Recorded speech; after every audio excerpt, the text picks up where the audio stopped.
A very good morning to all of you. परमेश्वर के नाम की महिमा हो। आज का टॉपिक है मनुष्य परमेश्वर की उच्च सृष्टि। कल हमने देखा था परमेश्वर ने अंतरिक्ष कैसे बनाया, कितना सुंदर और कितना बड़ा बनाया, इतना विशाल कि आज तक कोई भी विद्वान कोई भी तरीके से अंतरिक्ष के अंत तक पहुंच नहीं सकता है, कभी नहीं पहुंच पाएगा। परमेश्वर की सृष्टि हमारे समझ के परे है। तो परमेश्वर ने ये सबसे उत्तम मनुष्य को बनाया। परमेश्वर ने जो भी चीज़ बनाया सब मनुष्य के लिए बनाया था। तो ये जान के भी हम कई बार सोचते हैं कि हमारा कोई मूल्य नहीं है। हम कई बार बहुत ही दुखी हो जाते हैं या डिप्रेस हो जाते हैं कि हमसे कोई प्रेम नहीं करता, हमारी कोई कदर नहीं करता और हमारा कोई मूल्य ही नहीं है। लेकिन क्या ऐसा सोचना सही है? क्या परमेश्वर ने हमको ऐसे सोचने के लिए बनाया? क्या हम परमेश्वर, दुनिया के लोग कैसे भी सोचे, क्या हमें ऐसा सोचना जरूरी है? क्या हमें ऐसा सोचना चाहिए? परमेश्वर के वचन में कई जगह लिखी है कि परमेश्वर ने हमसे कितना प्रेम किया। यूहन्ना के 3:16 में हम पढ़ते हैं परमेश्वर ने इंसान से कितना प्रेम किया है। ऐसे कई वचन है जहाँ हमें पता चलता है कि परमेश्वर का प्रेम इंसान के लिए बहुत ही गहरा प्रेम था। परमेश्वर ने और किसी सृष्टि के लिए वो नहीं किया जो परमेश्वर ने इंसान के लिए किया। क्या परमेश्वर ने फरिश्तों के लिए कुछ किया? फरिश्तों को तो माफ़ी तक नहीं है। हमें पता है कि जब लूसीफर ने पाप किया, जब शैतान ने घमंड किया, तो परमेश्वर ने उसे स्वर्ग से उतार के फेंक दिया। उसे अभी कोई माफ़ी की कोई तरीका नहीं है। लेकिन परमेश्वर ने इंसान को ऐसा नहीं बनाया। सिर्फ इंसान को परमेश्वर ने अपनी कृपा दिखाई और वो कृपा सिर्फ इंसान के लिए ही है। तो कभी हम अपने आप को ऐसे दुखी महसूस करते हैं तो हमें याद रखना है कि परमेश्वर ने हमें क्यों बनाया, कैसे बनाया और कितना उत्तम तरीके से बनाया। तो परमेश्वर ने आदमी को क्यों बनाया? परमेश्वर ने इंसान को इसलिए नहीं बनाया कि वह अकेला महसूस कर रहे थे। परमेश्वर पिता के पास अपने पुत्र यीशु मसीह की सहभागिता हमेशा थी। यूहन्ना के 17 अध्याय के 5वें वचन में लिखा है, और अब हे पिता, आप अपने साथ मेरी महिमा उस महिमा से करो जो जगत की सृष्टि से पहले मेरी आपके साथ थी। परमेश्वर ने सृष्टि के दौरान अपनी खूबियां कई तरीकों से दर्शाई थी, लेकिन अब तक परमेश्वर की अनुग्रह या कृपा, जो हम ग्रेस कहते हैं, अभी तक नहीं दर्शाई गई थी। तो हम यह कह सकते कि परमेश्वर ने अपने पूर्ण जानकारी के साथ कि आदम पाप करेगा उसे रचा था। परमेश्वर ने हमें उसमें एक इफिसियों की 1 अध्याय के 4 वचन में लिखा है कि परमेश्वर ने हमें उसमें जगत की उत्पत्ति से पहले चुन लिया है।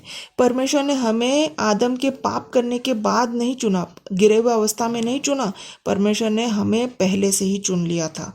तो परमेश्वर ने यीशु मसीह को सही समय पर इस धरती पर भेजकर अपनी अनुग्रह दर्शाने का योजना पहले ही बनाया था।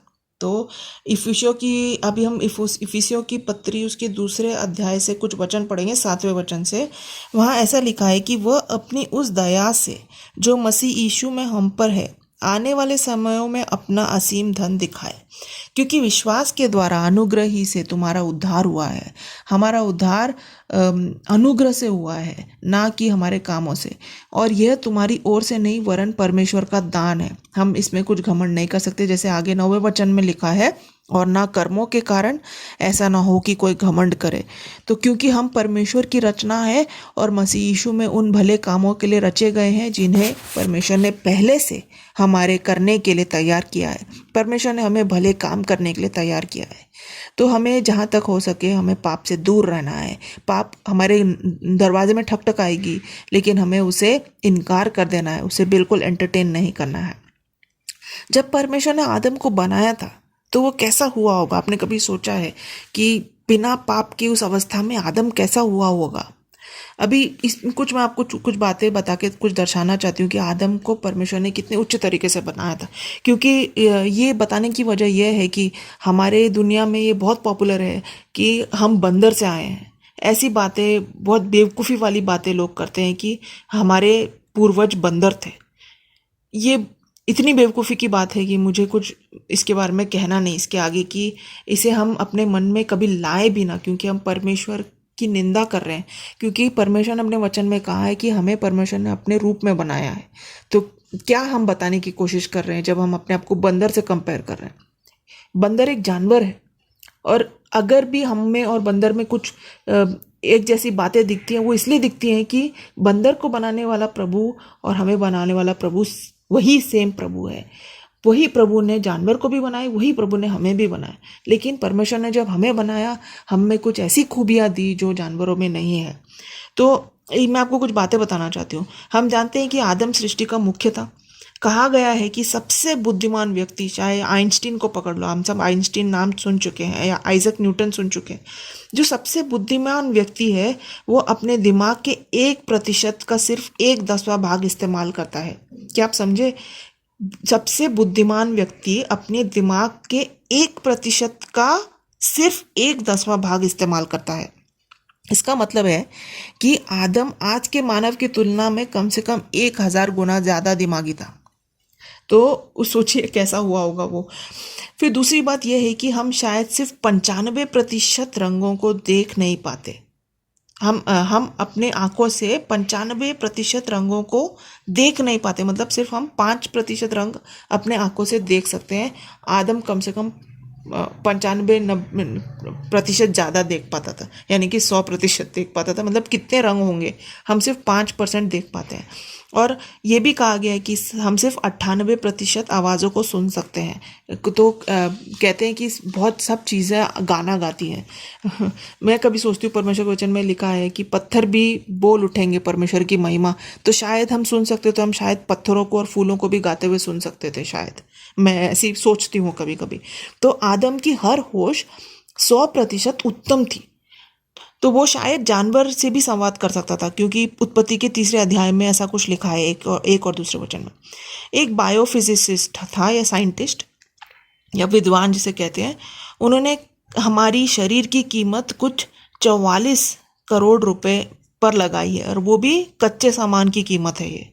ये पूरा बना हुआ इंसान नहीं है, ये कच्चे सामान की कीमत उसने कुछ 44 करोड़ लगाई है।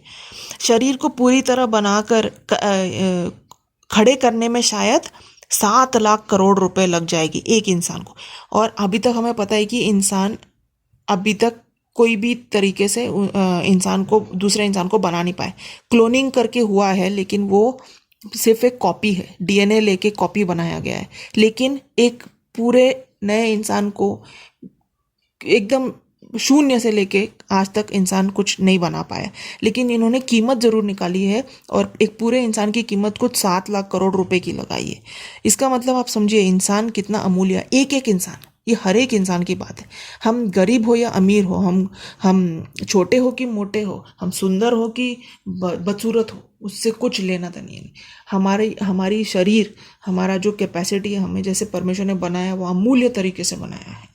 तो एक व्यक्ति के बारे में मैंने पढ़ा, जिसने एक आदरणीय विद्वान, उनका नाम था एडलर, बहुत ही फेमस और आदरणीय विद्वान थे, वो माने जाने विद्वान थे। उनका नाम था एडलर। उनको एक व्यक्ति ने एक पत्र लिखा, उसमें उन्होंने पूछा कि ये इंसान और जानवर के बीच में कोई फ़र्क है क्या, क्योंकि विद्वानों ने दिखाया है कि जानवर भी चीज़ें बना सकते हैं और समस्या का हल निकाल सकते हैं, तो क्या फ़र्क है। तो एडलर जी ने उन्हें जवाब दिया। उन्होंने जवाब दिया कि इंसान की सबसे बड़ी ताकत है उसकी चीज़ें बनाने की क्षमता। चाहे जानवर भी चीज़ें बनाती है, लेकिन जिस तरीके से इंसान चीज़ें बनाता है और जिस तरीके से जानवर चीज़ें बनाता है, उसमें आसमान ज़मीन का फ़र्क है। तो उन्होंने कहा, मैं जानता हूँ कि मधुमक्खी और चिड़िया अपने घोंसले बनाते हैं और ऊद बिलाव बांध बनाते हैं, लेकिन वह ये चीज़ें पीढ़ी से पीढ़ी वैसे ही बनाते हैं। ये स्वाभाविक है, ना कि मर्जी से।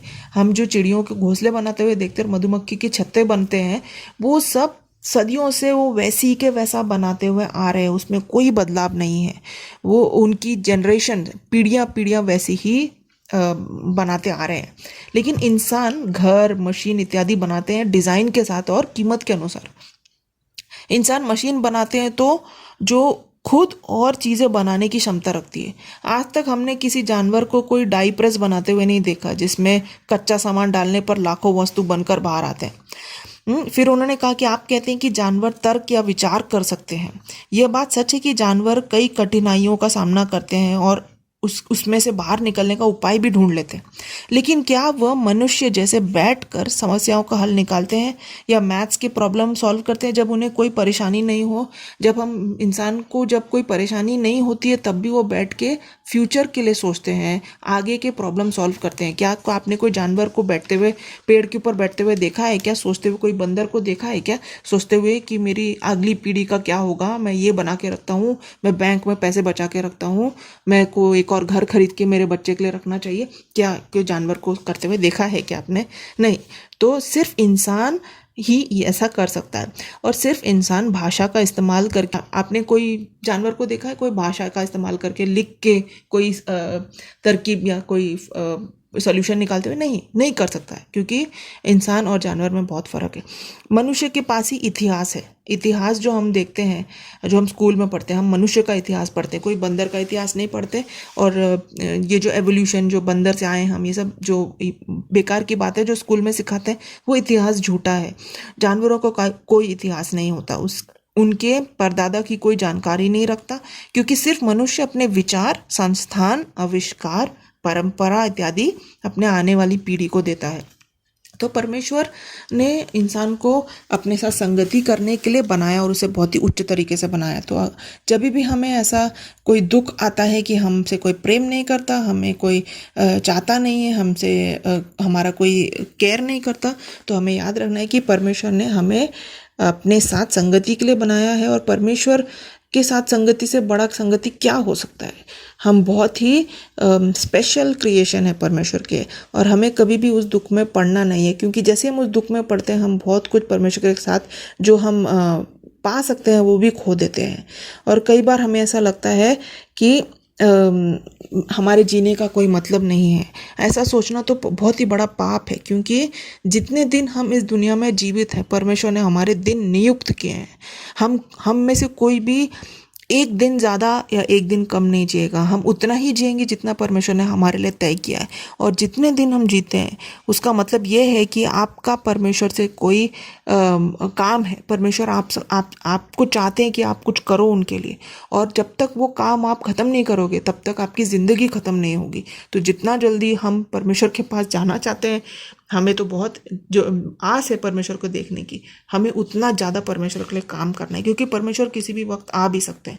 और परमेश्वर ने कहा है कि जब तक वो आखिरी इंसान ने परमेश्वर पर विश्वास नहीं डाला तब तक परमेश्वर नहीं आएंगे। तो हमें उतना ज़्यादा प्रयत्न करना है पर दूसरों को परमेश्वर के बारे में बता के, ताकि उतना ही जल्दी परमेश्वर भी हमारे पास आके हमें ले जाए। तो इसके साथ मैं परमेश्वर ये वचन बंद करती हूँ। परमेश्वर के नाम की महिमा हो।